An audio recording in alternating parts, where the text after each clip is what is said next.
The nation's preeminent source for arts funding has just bestowed a sizable grant upon our very own Charleston Symphony. Here to share more on its impact is Sims Oliphant, Director of Institutional Advancement, and Paulina Flores, viola artist and orchestra fellow with the Charleston Symphony. Ladies, great to have you both with us. Thank you. The National Endowment of the Arts, major source of funding for organizations all across the country. Tens of millions of dollars go into the hands of those who are promoting the arts in our society.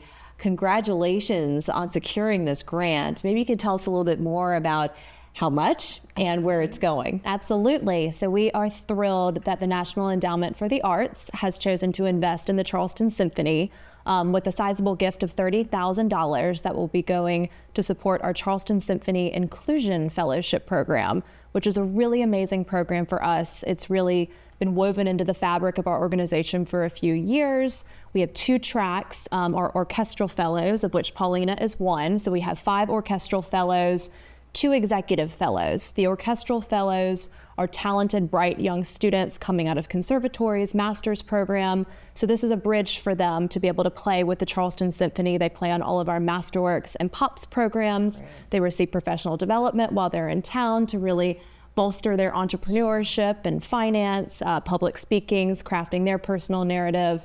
And our executive fellows, they rotate through the administrative side. So they work with me in fundraising and development. They work in marketing with Michael Smith, our executive director, CEO, in the executive side of the organization. So it's a really amazing program where we're able to really invest in young musicians and their future as arts administrators and as professional players. As they say, it takes money, honey. It takes money, honey, absolutely, to support. And it's not just what you see unfolding on the stage, it's all the stuff that goes on behind the scenes as well, behind the curtain. So maybe you could tell us a little bit more about your role in the orchestra and how you're sort of bridging those 2 sides, behind the curtain and in front of it. Yeah, so I started off as an orchestral fellow. I'm a violist, and we come in for most of the Masterwork series, and we get to do workshops, professional development workshops, master classes with all of the guest conductors, and we are integrated as a part of the Charleston Symphony. Yeah. You think of an artist, and they only perform. That is the only thing that they do, is they perform their art, right? But now in today's age, we have to learn the business side of things as well. How is that for you? It's been really eye-opening.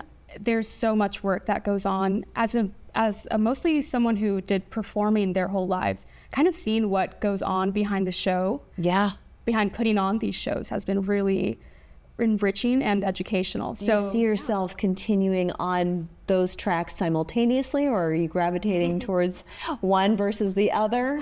That's a really trick question. Yeah, I'm really enjoying both right now. Yeah. I don't know how long I can do both, but ideally I would like to acquire all of the skills that I can. Can you tell us a little bit about how this is going to impact the symphony and just generally in the arts with these types of grants? Absolutely. So the sustainability and longevity of this program is extremely important for us.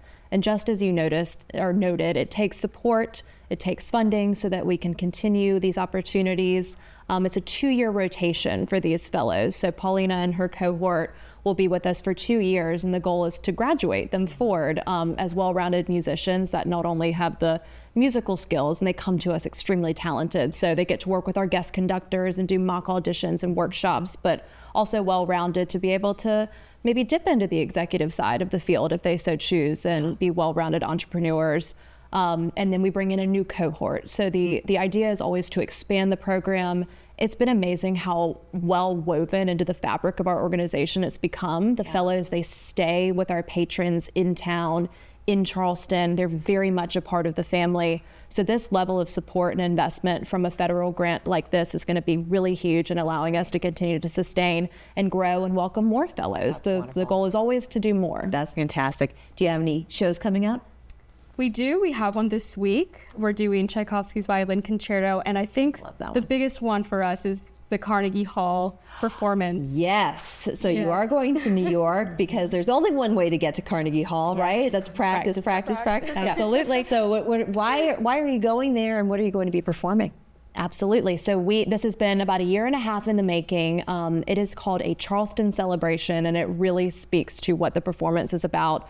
We're going with the College of Charleston Orchestra. We're bringing our youth orchestra. The fellows are coming with us, and we're performing music rooted in the Low Country. So the music of Edward Hart, a Charleston concerto, Gershwin, everything that we're bringing to New York has Charleston root. Porgy and Bess, absolutely. Yeah. Everything we're bringing to Carnegie Hall is rooted in the Low Country. And I think that we have almost 1,000 Charlestonians that are traveling with us there. So it's going to be a great celebration, and we're really excited. And that's February 26th.